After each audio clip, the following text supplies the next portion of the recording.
नमस्कार बच्चों, स्वागत है आप सभी का। अब तक हम लोग प्रश्नावली 13 का 11 प्रश्न तक देख चुके थे, है ना। अब हम लोग देखने जा रहे हैं प्रश्न क्रमांक 12वां। तो इस प्रश्न को बनाने से पहले हम लोग प्रतिशत के बारे में तो जान ही चुके हैं, है ना, कि क्या होता है। इस प्रश्नावली में हम लोग पूरा का पूरा जो सवाल है वो प्रतिशत से संबंधित सवालों को हल कर रहे हैं, ठीक है। तो इस प्रश्न को जो 12वां नंबर का प्रश्न है उसको बनाने के लिए देखिए क्या लिखा है। एक व्यक्ति 630 रुपये का सामान खरीदता है। दुकानदार ने उसे केवल 567 रुपये लिए हो तो व्यक्ति को कितने प्रतिशत की छूट मिली। देखिए इस सवाल को बनाने के लिए हम लोगों को क्या देखना है। जैसे छूट मिल रहा है, छूट इसका मतलब हम लोगों को फ़ायदा है ना। तो जो टोटल हमको देने थे, है ना, एक व्यक्ति 630 रुपये का सामान 630 का खरीदा लेकिन दिया कितना, 567 रुपये का। अब हमको क्या पूछा है, ये कितने प्रतिशत का छूट मिला। तब हम इसके अंतर को ज्ञात कर लेते हैं पहले, अंतर कितना है करके, है ना। दोनों के बीच का जो डिफरेंस है, जो अंतर है, वही हम लोगों का क्या हो रहा है, छूट हो रहा है। तो जो छूट है ना, छूट कितने रुपए का हो रहा है, 630 में से आप 567 को क्या कर दें, माइनस कर दें, ठीक है। तो जो आएगा, है ना, जो बचेगा वो हमारा क्या है, छूट हो रहा है, ठीक है। तो जो छूट हो रहा है तो अब देखेंगे, इसको घटाएंगे तो कितना बच जाएगा। ये यहाँ पर लिख के इसको घटा सकते हैं आप। इसको 10 मानेंगे तो ये कितना हो गया, 7 चला गया तो ये 3 हासिल 1 कर देंगे। उसको आप 13 मान लेंगे तो 7 हो गया। तो ये 7 हो गया, है ना। 13 में तो ये कितना हो गया, 6, और ये क्या हो गया, 0। कहने का मतलब उसको 63 रुपये का क्या हुआ, फ़ायदा हुआ, ठीक है।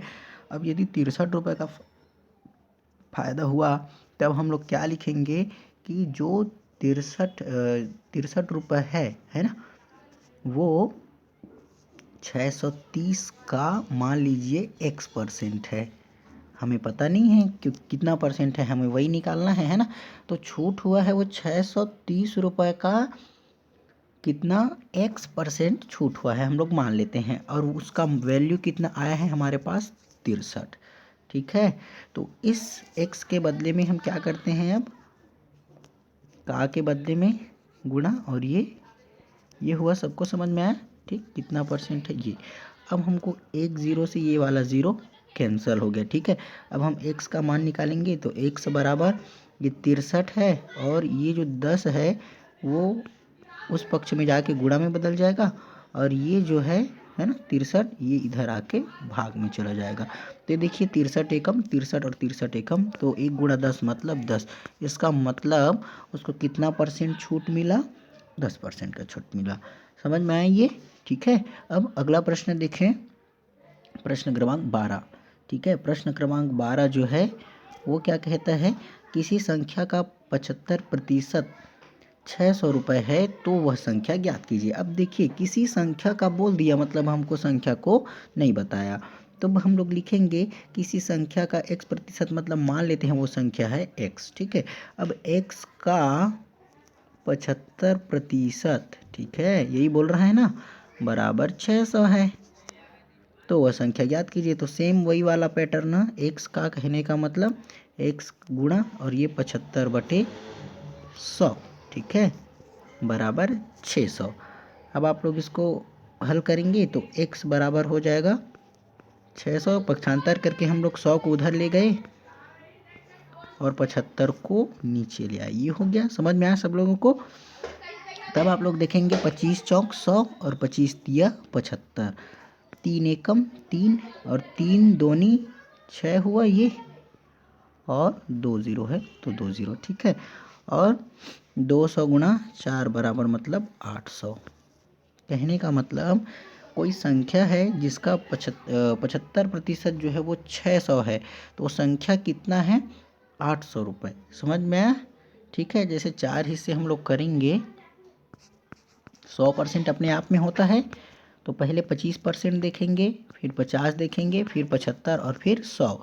तो पहले 200 रहेगा 25%, फिर 400 हो जाएगा, फिर 75% जो है वो 600 और फिर 100% 800। तो वो संख्या कितना हो जाएगा, 800 बच्चों। ठीक है, अब आप लोग देखिए प्रश्न क्रमांक 14।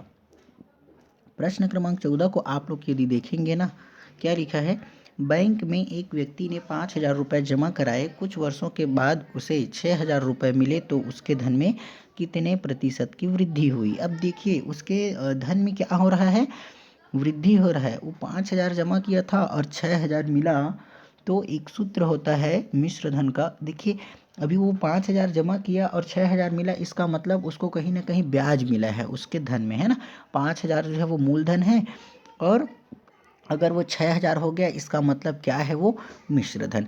अब हमको पता है कि देखिए मिश्र धन का जो सूत्र है ना, मिश्र धन का सूत्र है वो मूलधन धन ब्याज। ठीक, अब मिश्र धन मतलब हमारे पास ये 6,000 हुआ, बराबर मूलधन कितना था, 5,000 रुपये। तब हमें ब्याज निकालना है। ब्याज कहने का मतलब आपका यहाँ पर एक समझ लीजिए आपका लाभ। ठीक है, आपको जितना लाभ हुआ, तो ये मैं इधर पक्षांतर हो जाएगा, 6,000 ऋण 5,000 बराबर ब्याज कहने का मतलब 1,000। समझ में आया बच्चों, ये 1,000 आपका क्या हो गया, बेनिफिट हो गया।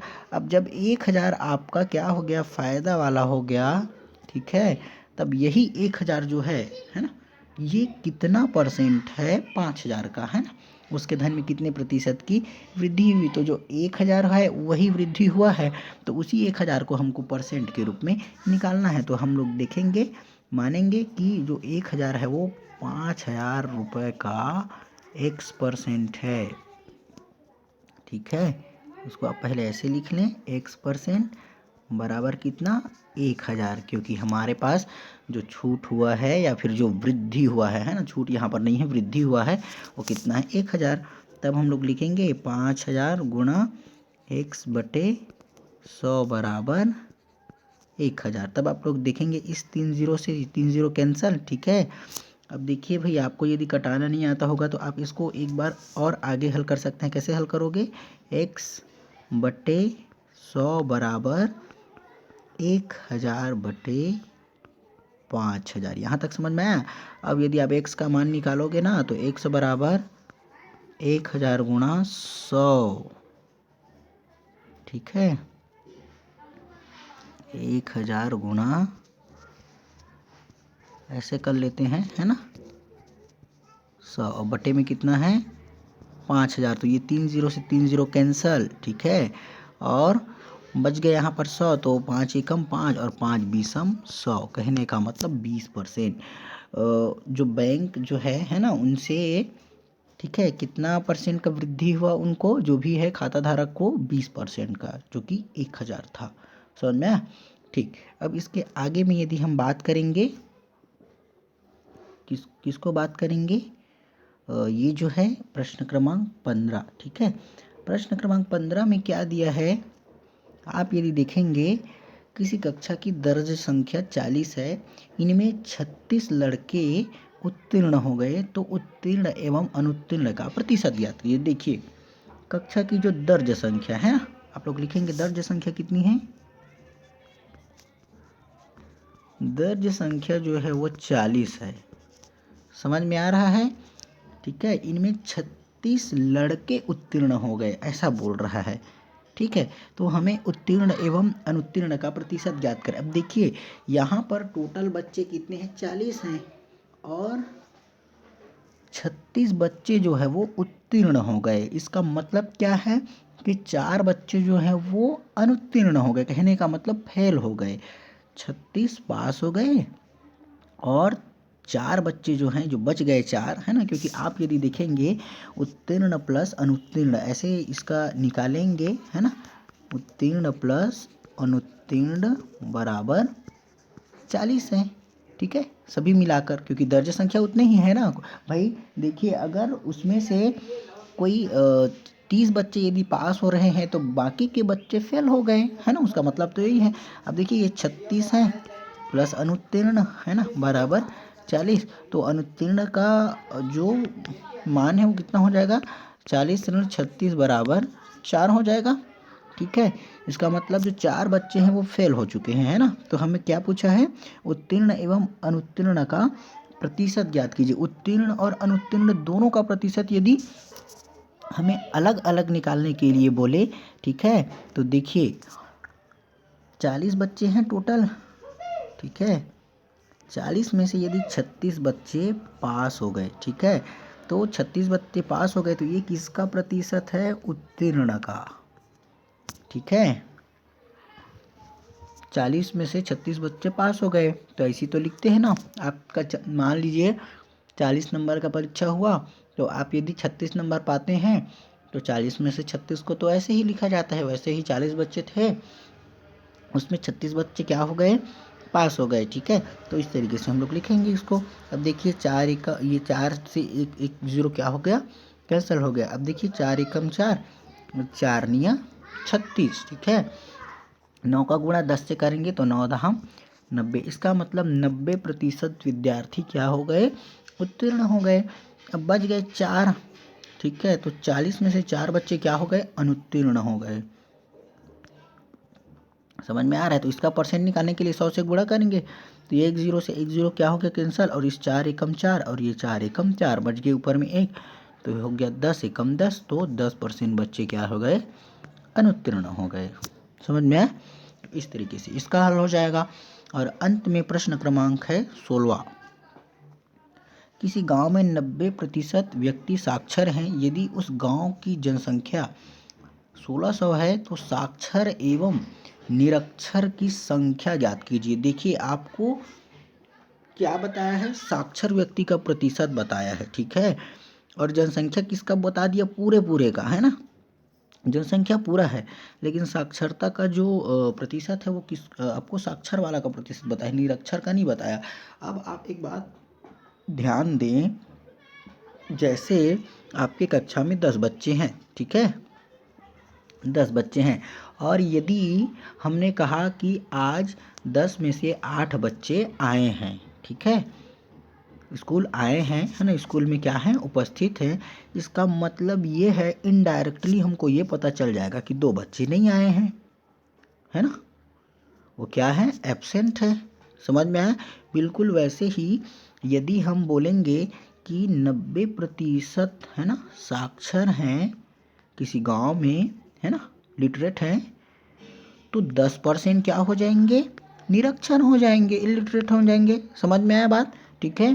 तो दोनों का जो परसेंट होगा, अब जैसे कि हमको टोटल को दिया है ना, यदि उस गांव की जनसंख्या 16 है तो साक्षर एवं निरक्षर की संख्या ज्ञात कीजिए। अब देखिए ये जो 1600 दिया है इसमें से 90% जो लोग हैं वो क्या हैं? साक्षर हैं। तब हम लोग निकालेंगे 1600 का, है ना,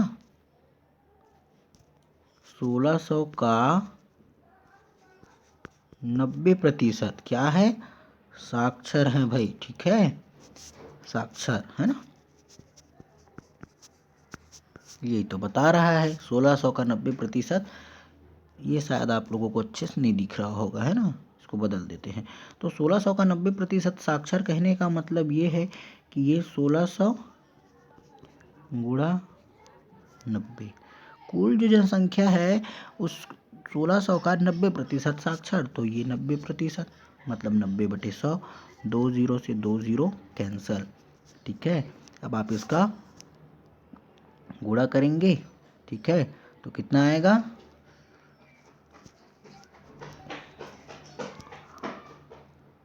ठीक है, 9 छक्के 54 की 4 हासिल 5, ठीक है, 9 एकम 9 5 14, 1440 लोग जो हैं वो क्या हैं? साक्षर हैं, ठीक है। और इसका जस्ट 10% निकाल दें या फिर क्या कर दें आप 1600 में से इसको घटा दें, तो जो आंसर आएगा वो क्या हो जाएगा?